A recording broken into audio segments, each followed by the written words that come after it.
تأسیس کربلا نه فقط بهر ماتم است، تأسیس کربلا نه فقط بهر ماتم است، دانشسرای مکتب اولاد آدم است. از خیمه‌گاه سوخته تا ساحل فرات تعلیمگاه رهبر خلق دو عالم است. با سوز عشق نسبت بدعت دهد رقیب، اسرارها نهفته به شور محرم است. هر آیت هلال محرم به چشم خلق عینک برای دیدن آن حسن مبهم است. اصغر که در صحن معرکه رفته به دوش رباب، در سیلپی حصول حقوق مسلم است. تأسیس کربلا نه فقط بهر ماتم است، دانشسرای مکتب اولاد آدم است. تشکر قدردانی از برادر عزیز و ارجمندم سید ضعیف رضا که بیانات ارزشمند رو ایراد فرمودن. در این قسمت ما قرائت زیارت آشقان رو داریم و اگر دوستان مایل هستن روی فرش بشینیم که به احتمال آقای مهندسی زیارت آشقان رو روی فرش بشینیم و همچنین خواهرم اگر برادرم جلو برن خواهرم میتونم پشت سر بشینم یا بخوایم روی صندلی فرش رو میکنیم. با صحتمندی محمد مصطفی ایشان سلام.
خدمتگزار محمد مصطفی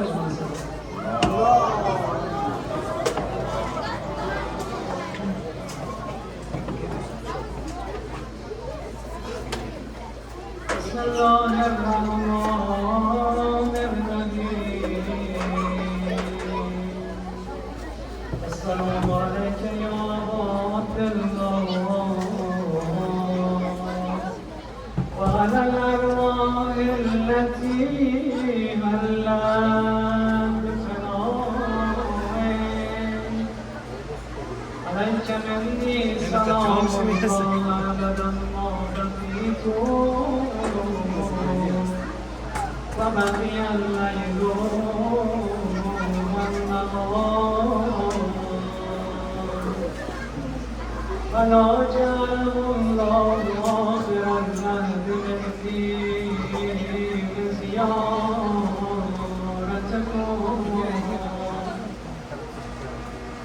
السلام على الحسين وعلى علي بن الحسين وعلى أولاد الحسين وعلى أصحاب الحسين.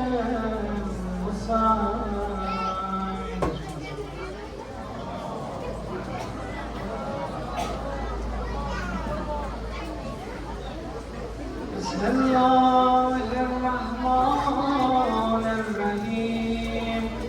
اللهم كل ولي الحجة بن الحسن صلواتك وعلى بی غازستان و فی کل سان ولیا و حافظا و قائدا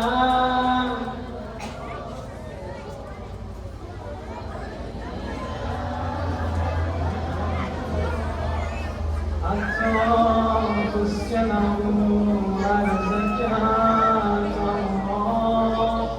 و تمتعه فیها طویلا.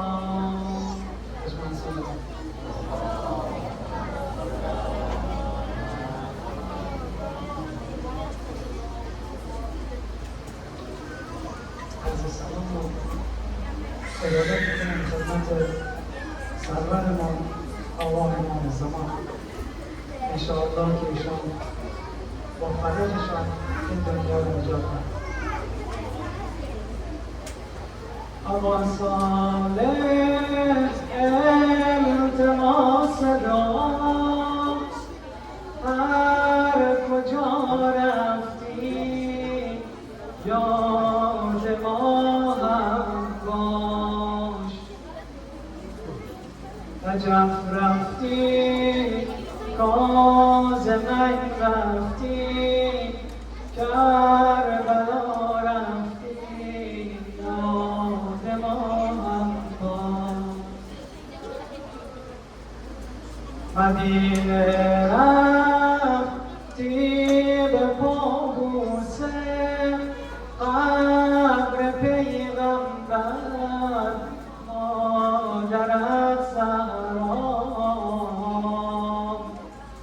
به دیدار قبر مخفی است کوچه ها رفتی یاد ما هم باش.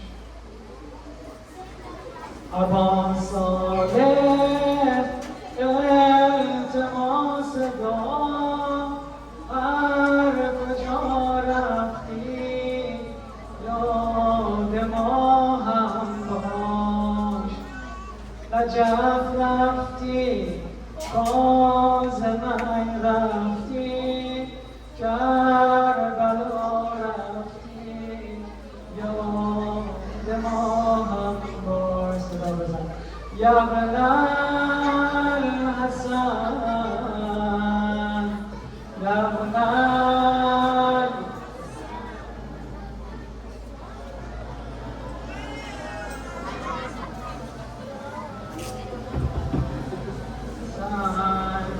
زیارت نامه که میخوانی بر مزار آن تربت خاموش به دیدار قبر بیشمه مجتبی رفتی یاد ما هم باش. بغل کردی قبر مادر را جای ما را زیارت کن به دیدار نینوا رفتی نینوا رفتی یاد ما هم باش. نجف رفتی کاظمین رفتی کربلا رفتی یاد ما هم باش. شب جمعه کربلا رفتی یاد ما هم کن چون زدی بوسه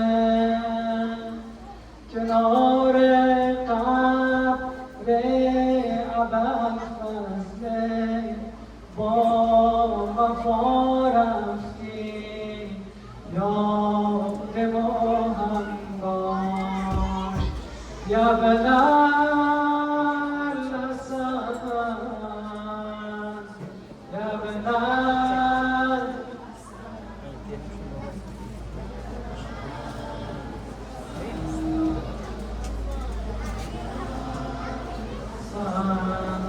بزن بوسه جای ما روی فرق عباس و اکبر و اصغر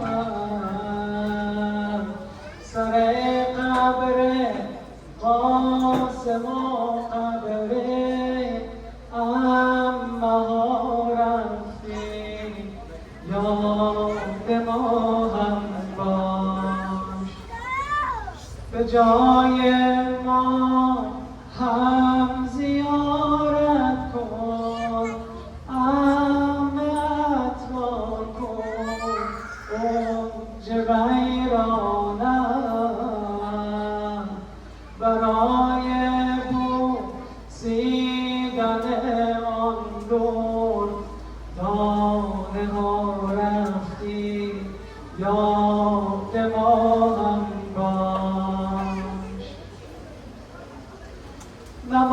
نمازها جد که میخوانی از برای فرج مسجد کوفه دعا کردی از برای فرج التماس دعا یاد ما هم باش شدی محرم در مراسم حج یا منا رفتی یاد ما هم باش به هر جا رفتی برآمدی هر کجا رفتی یاد ما هم باش یا بلال حسن یا بلال حسن صدا بزن آقا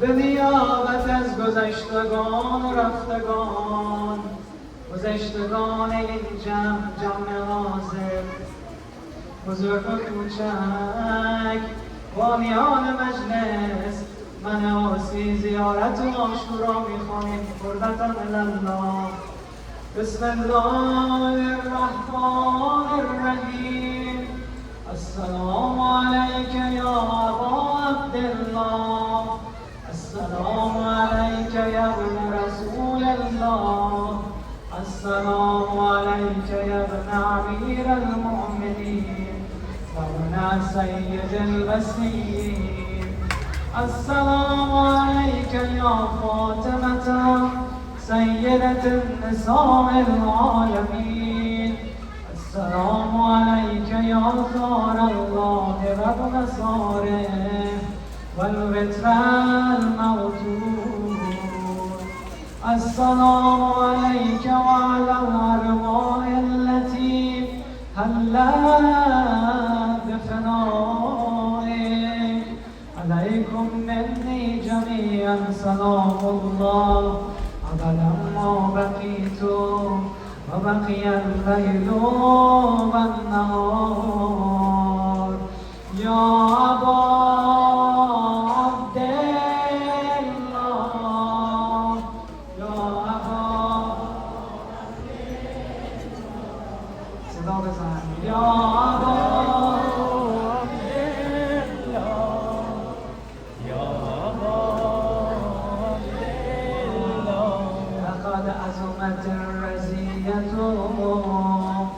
وجلت وعظمت المصيبة بك علينا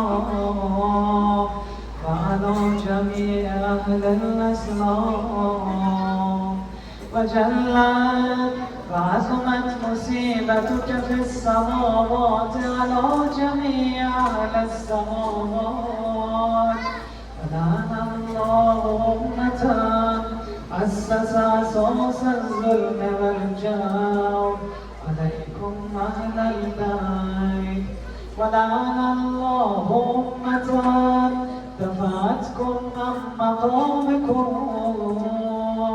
وأزالتكم عن مراتبكم التي كذبكم الله فيها ولعن الله أمة قتلتكم ولعن الله الممهدين لهم بالتمكين من قتالكم فرئتوا إلى الله وإليكم منهم ومن أشيائهم وأتباعهم وأوليائهم يا أبا عبد الله يا أبا يا أبا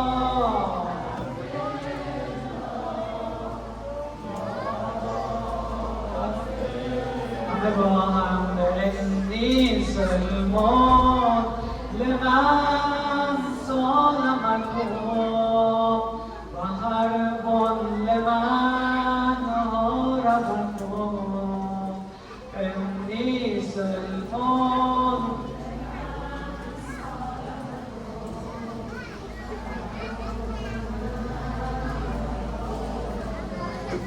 إلى يوم القيامة ولعن الله لزياد النار مرمان ولعن الله بني أمية قاتبا ولعن الله بن مرجانا ولعن الله عمر بن سعد ولعن الله شمرا ولعن الله أمة أسرجت فالجمال فتنقبت لقتالك بأبي أنت وأمي آقای من مولای من پدر و مادرم به فدای تو لقد عظم مصابي بك فأسأل الله الذي أكرم مقامك وأكرمني بك أن يرزقني طلب فارغ مع إمام منصور من أهل بيت محمد صلى الله عليه وآله اللهم اجعلني عندك وجيها بالحسين عليه السلام في الدنيا والآخرة يا أبا عبد الله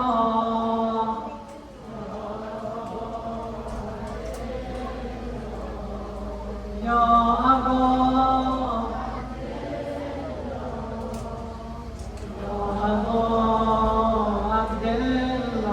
ای کسایی که مریض دارید ای کسایی که گرفتارید همه ما غریبیم در این خان انشاءالله بیبی دانم به غربت امام حسین امشب نجمای دل همگی رو بشنوه با صدای بلند یا ابا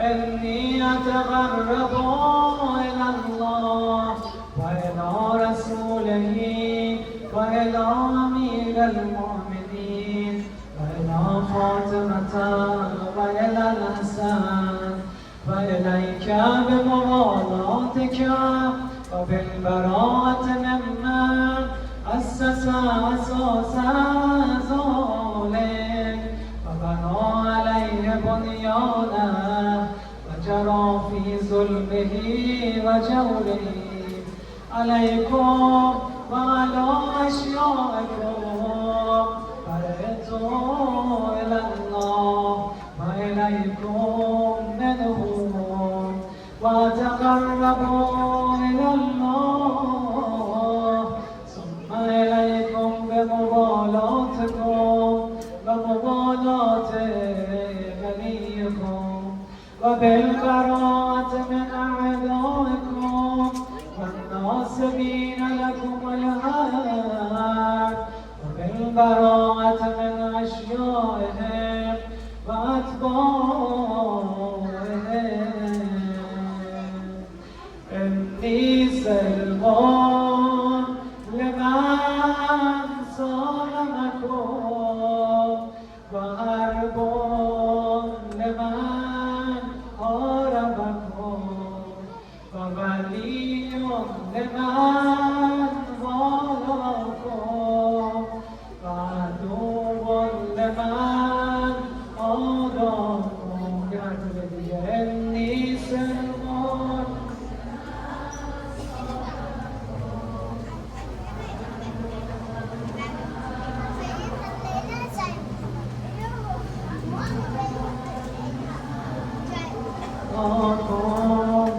وعدو لمن عاداكم فأسأل الله الذي أكرمني بمعرفتكم ومعرفة أوليائكم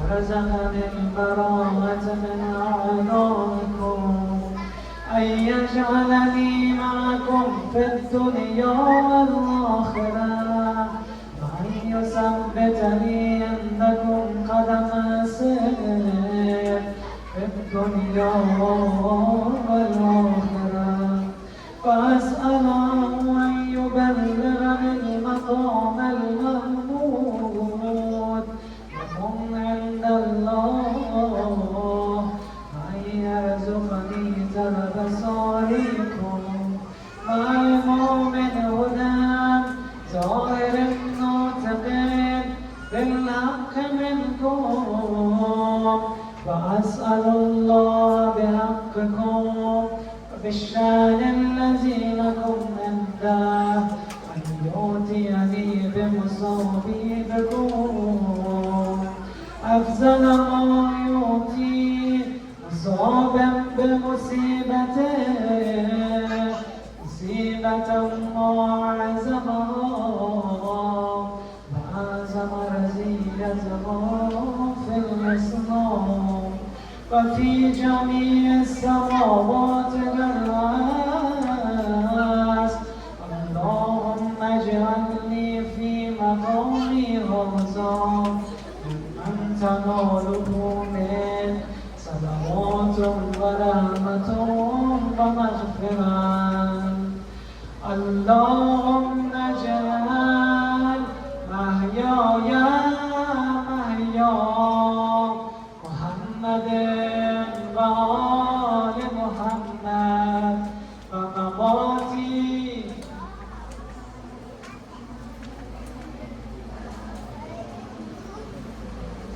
اللهم اجعل محياي محيا محمد ومماتي آل محمد. اللهم إن هذا اليوم اللهم إن هذا يوم تبركت به بنو أمية وابن عاقلة الأكبار اللعين ابن اللعين على لسانك ولسان نبيك صلى الله عليه وآله في كل موطن وموقف وقف فيه نبيك صلى الله عليه وآله اللهم لعن أبا سفيان ومعاوية ويزيد بن معاوية عليهم منك اللعنة أبدا عابدين. وهذا يوم فرحت به آل زياد وآل مرضى بقتلهم الحسين صلوات الله عليه.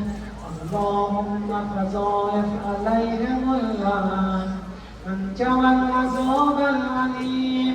اللهم إني أتقرب إليك في هذا اليوم وفي موقفي هذا وحياة حياتي بالبراءة منهم واللعنة عليهم وبالموالاة لنبيك وآل نبيك عليهم وعليهم السلام.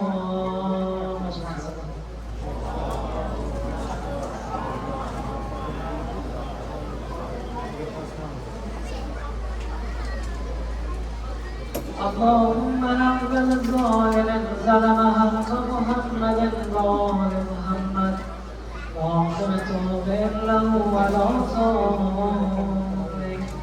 اللهم لعن الإصابة التي جاهدت الحسين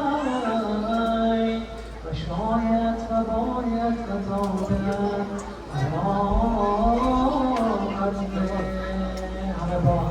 سینه سوز اثری داشتی چه شد؟ ای آه آتشین شرری داشتی چه شد؟ ای دشت کربلا گوهری داشتی چه شد؟ پیغام کربلا به نجف برد جبرئیل یا مرتضی علی پسری داشتی چه شد؟ پرزد سپس به وادی بختا و داد زد ام البنین تاج سری داشتی و چه شد؟ کس نیست پرسشی کند از شاه کربلا ای آفتاب دین قمری داشتی چه شد؟ ای نور عین فاطمه با قد خم چرا چون سرو راستین کمری داشتی چه شد؟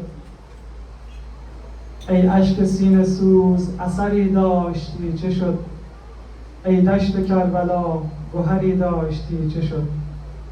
با تشکر قدردانی از قاری محترم بهیم عبداللهی در این قسمت از برنامه ها دعوت میکنم از دوست عزیز و ارجمندم جناب آقای سید زعیم رضا که با بیانات خویش محفل ما را مزین بفرمایند. اجماعاً سلام.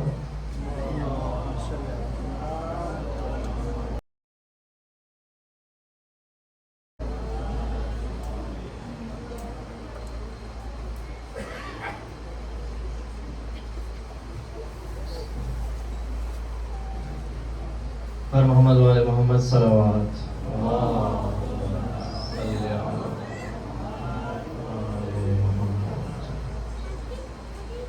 أعوذ بالله من الشيطان اللعين الرجيم. بسم الله الرحمن الرحيم. الحمد لله رب العالمين والحمد لله الذي جعلنا من المتمسكين بولاية أمير المؤمنين والأئمة المؤمنين عليه السلام. والحمد لله الذي هدانا لهذا وما كنا لنهتدي لولا أن هدانا الله. ثم الصلاة والسلام على أشرف الأنبياء والمرسلين خاتم النبيين شفيع المذنبين حبيب إله العالمين بالقاسم المصطفى محمد. اللهم صل على محمد وآل محمد وعلى أهل بيته الطيبين الطاهرين المعصومين ولعنة الله على أعدائهم أجمعين من يوم عداوتهم إلى يوم الدين. أما بعد فقد قال الله عز وجل في كتابه الكريم. بسم الله الرحمن الرحيم. ولتكن منكم أمة يدعون إلى الخير ويأمرون بالمعروف وينهون عن المنكر أولئك هم المفلحون. صلوات اللهم على محمد وآل محمد وعجل فرجهم. Brothers and sisters, Assalamu alaikum wa rahmatullahi wa barakatuh. Azadaran Hussein, we are in the ayam of azab, and through the time that we have spent throughout these majalis, we have reached what many call the king of hearts. The king of hearts, who is Imam al-Hussein. He's also known as the Ka'batul Ishq. And it's because wherever we live, or whatever our ages, our color, our language, doesn't matter. When we begin to understand Imam al-Hussein, our hearts, they yearn for Karbala. So, and when our hearts yearn for Karbala, then we understand and we begin to see the musibah of our beloved Imam al-Hussein alayhi salam. So Azizan, a person reaches his destination when he truly understands his purpose, his maqsad, and the purpose and a goal of Imam al-Hussein. What is the purpose and goal of Imam al-Hussein? Was it that we come for some time and we go back? Or was it something more than that? Contrary to that, the message of Imam Hussein is that whatever we were or however we were, when we come to this Azza Khana, when we come to this Husseiniya, we change when we go back. And we become what he says, what we call a true Husseini. Alright? And in Majlis we see everybody comes, we see children come, youth come, elderly, fathers, brothers, sisters, mothers, everybody comes to the Majlis, and everybody has an effect on him by Imam al-Hussein. Imam Hussein is that equation that affects every one of us. Alright, and so our goal for today and for all of this ayam al-azad is that we take this Imam al-Hussein and we apply it in our lives. And for those of you who have been to اربعین, you can see a lot of the times, you see the little children that they're walking, or you can see really, really old people, they're elderly people. If you want them to walk from one street to another, they might not be able to. But when they go for Imam Hussein, they walk for miles and miles. That is because their hearts have been touched by Imam Hussein. And that is what we must do. Now, of course, the question arises, if we're sitting here all the way in Buffalo, can we also connect with Imam Hussein, or do we have to go to Karbala? The answer is yes, we can connect with Imam Hussein. And in fact, there's a narration by our sixth Imam, Imam Ja'far al-Sadiq alayhi salatu wasalam. Please recite the salawat ala Muhammad wa ala Muhammad.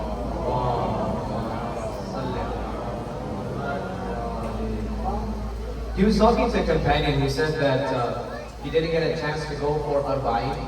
So he told him, he asked the companion, he said, where was your heart? He said, my heart is always, it has always been with Imam Hussein. Every day I'm in Karbala.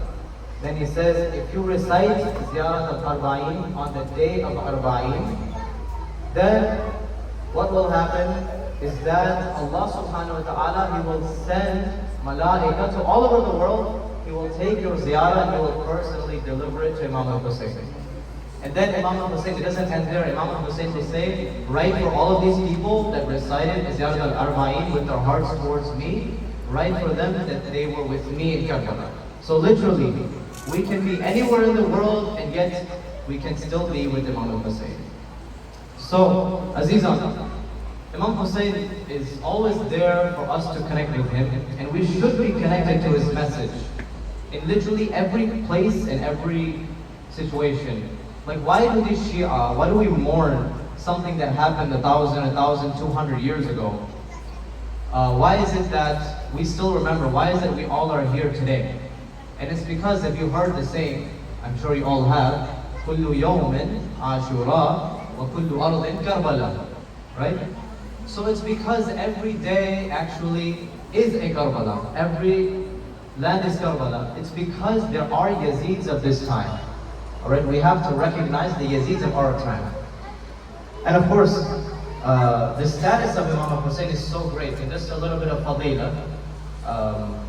So when Imam Hussein when everybody would be sitting and Imam Hussein was to walk into a room, a lot of the times Rasulullah, he would stand up out of his, out of his respect. And people said, he's just a child, why are you standing up for him? And he says, no, it is written on the arsh, it is written on the heavens that Inna al-Hussein misbahul huda wa safinatul najat. Please recite the salawat ala Muhammad wa ala Muhammad.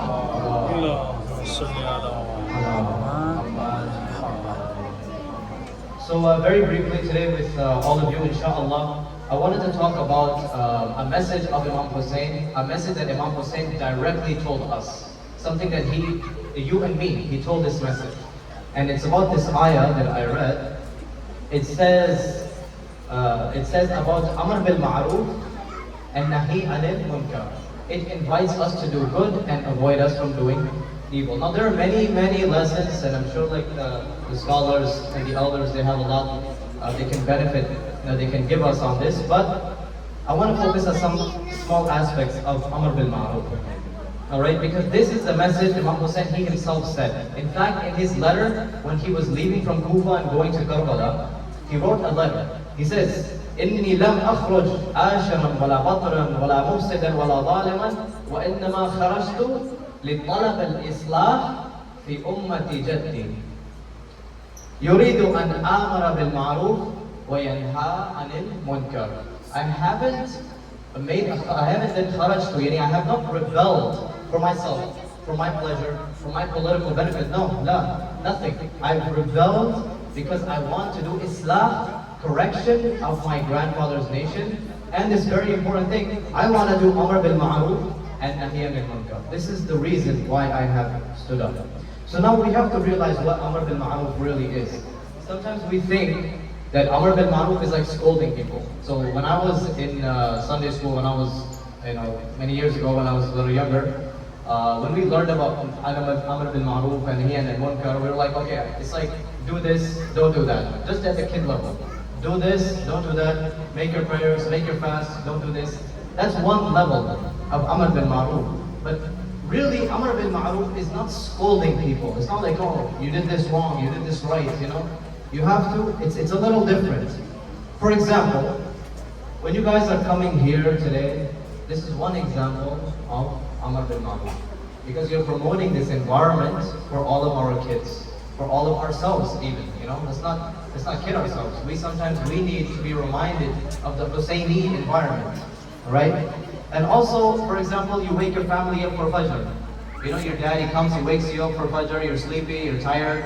Like he wakes you up, that is Amr bil Ma'ruf, okay? Even if you don't want to. So, or even for example, you come to the mosque, if I'm a kid, I come to the mosque, an uncle, he comes to me and he says, your wudu is a little bit incorrect, you should fix your wudu.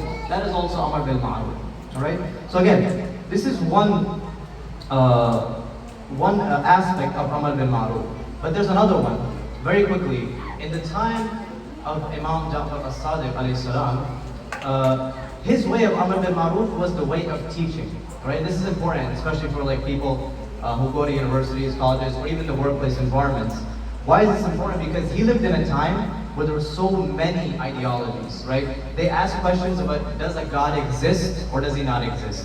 Do we have free will or is it predetermined? They ask a lot of questions like this.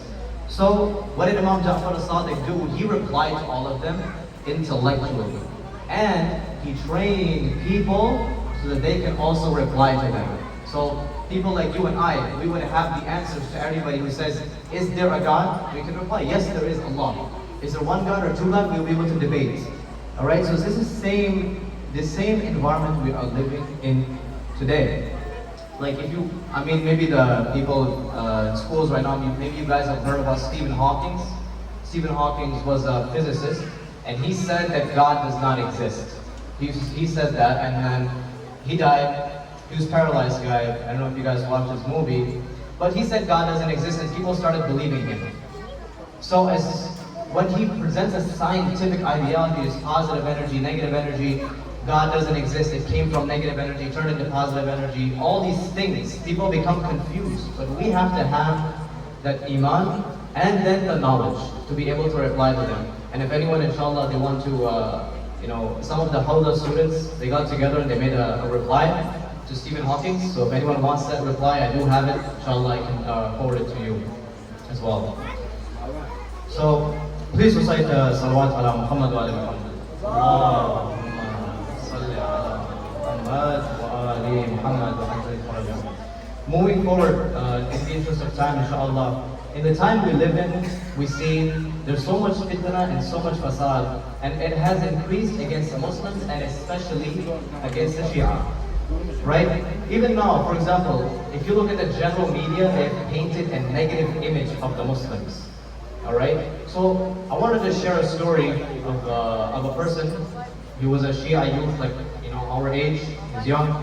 And he kind of changed that image a little bit. He's in UK, so he goes to this nursing home. He decides that be a Husseini. You know, Imam Husseini helped everybody, so I'm going to help everyone. He goes to this nursing home, and he talks with this guy who is really old. He's about to die. He says, "Can I wash you? Do you want any food? Do you need any clothes?" And he's surprised. He's like, "Okay, who are you? My family hasn't visited me for years. Who are you?" He's like, "I'm just a guy on the street. I want to help you." So he helps him. He washes him. He gives him food. And then, you know what he says? After he's done with it, the guy, he says, "You're a really good Christian boy. You know, you're a really good Christian boy. Young Christian man. And good for you." And then he says, "Thank you very much, but I'm not Christian. I'm a Muslim and I'm a Shia." And he says, "This is the way that Ahlul Bayt has taught us. This is the way that Hussein has taught us." He's like, "You're Muslim?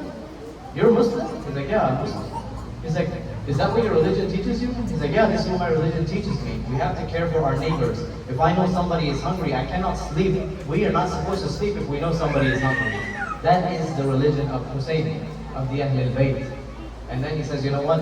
I believe in Allah and I believe in Muhammad, that he is the messenger of Allah."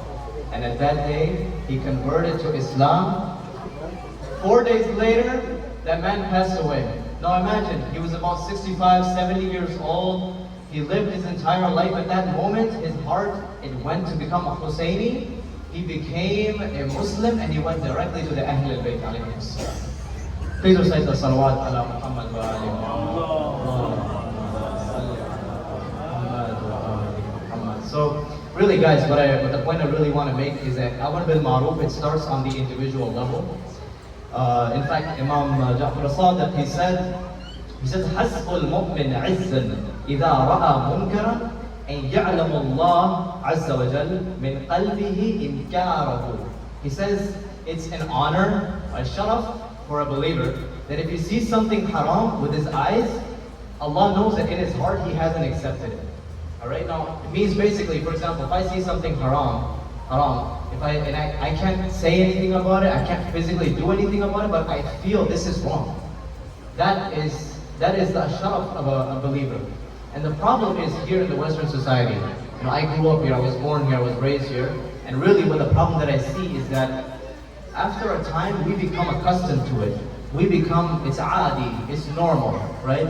We keep on seeing things and they seem normal. For example, you see on like Netflix shows and you know there's Hulu and HBO, all these things.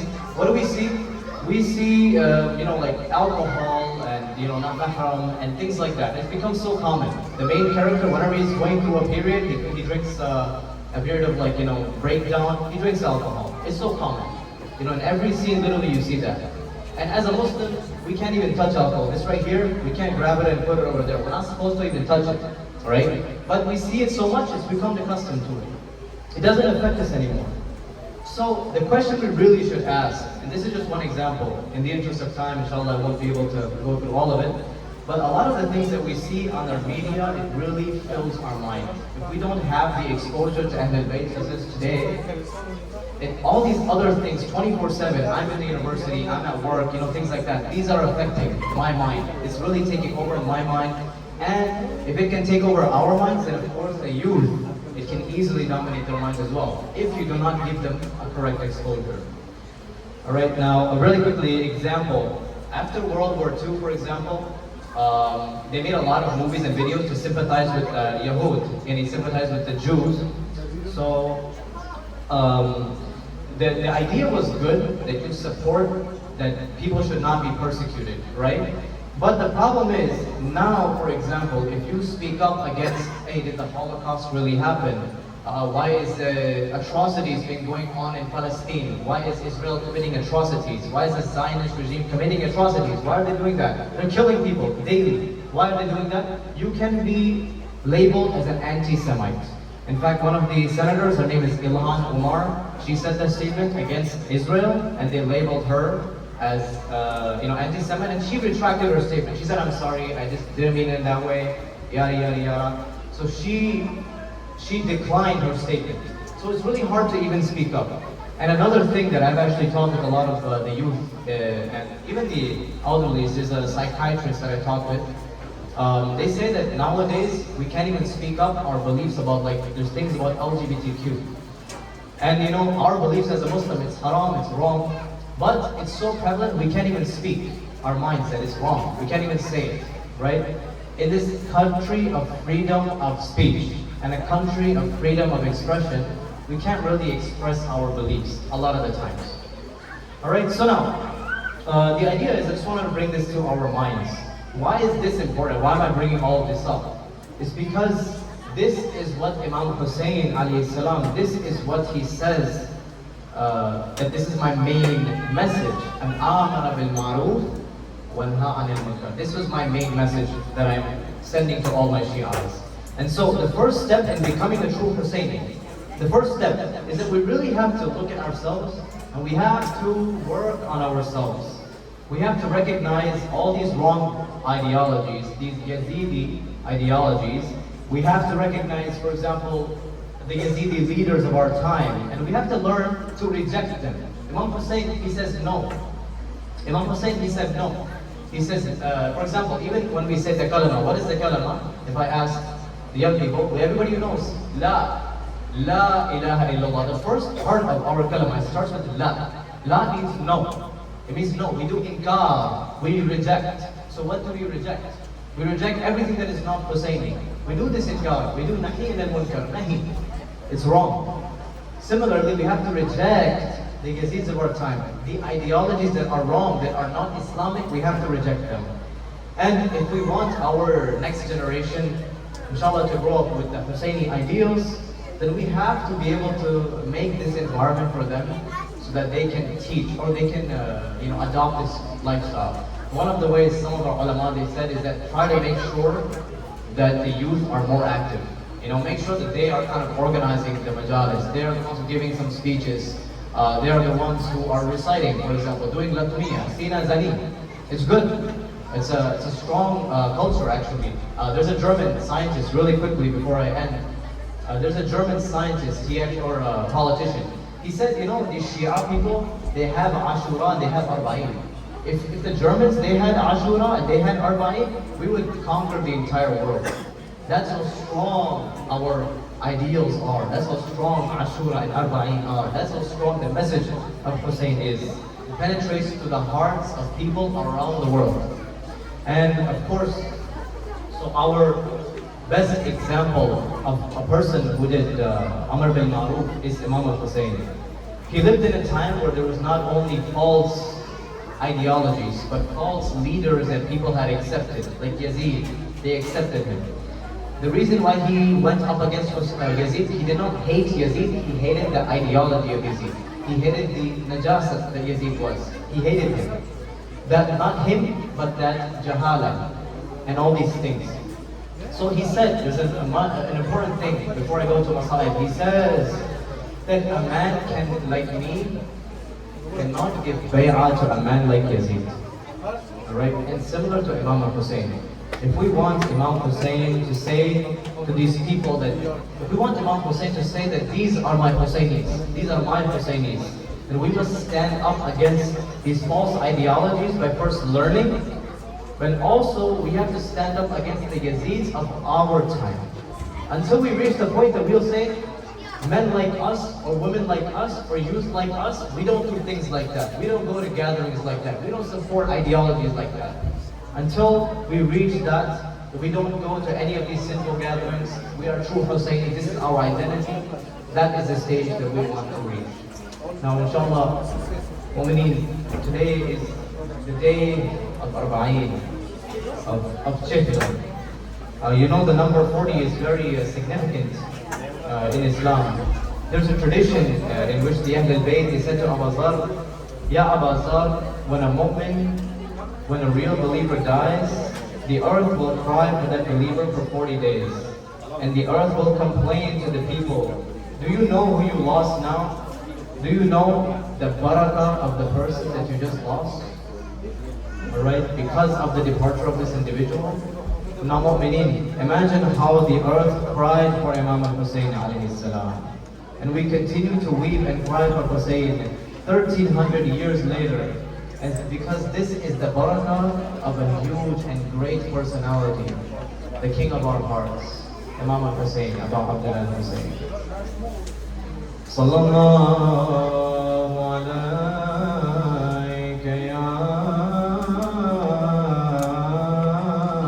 Rasulullah. Sallallahu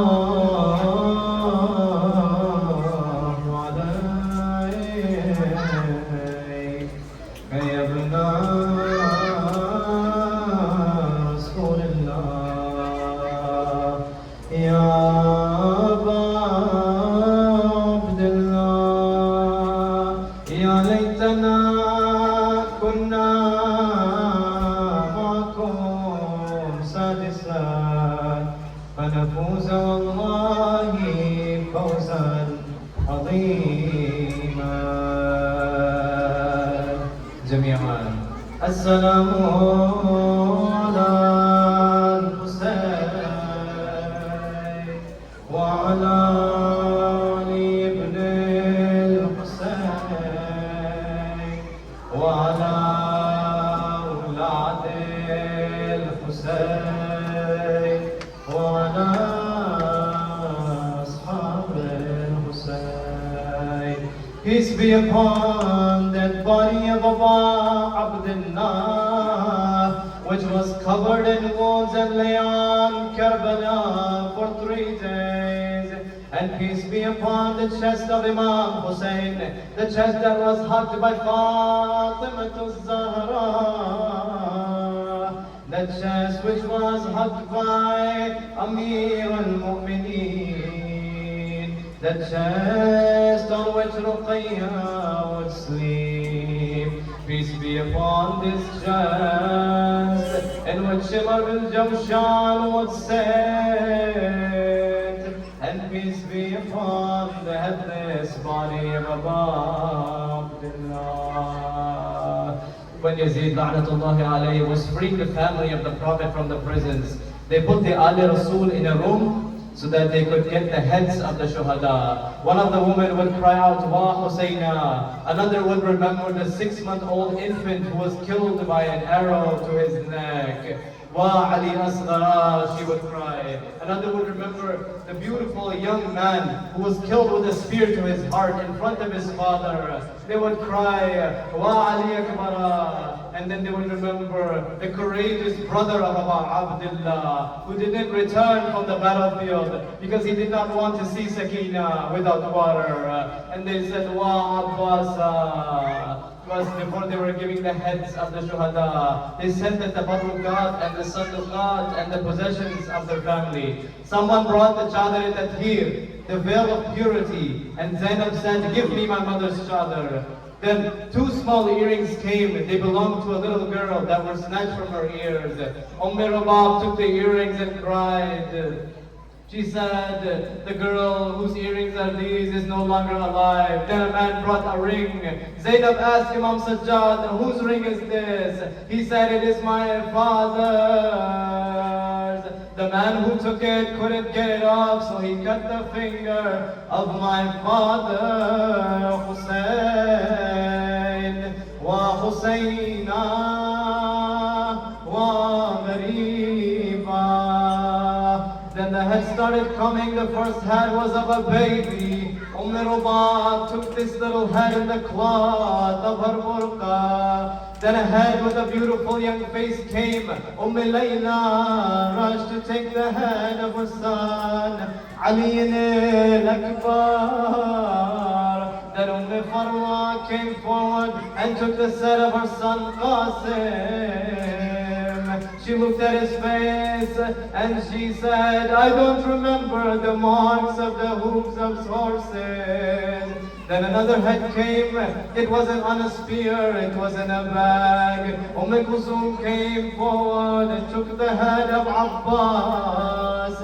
And lastly there were two more heads that came. Two more.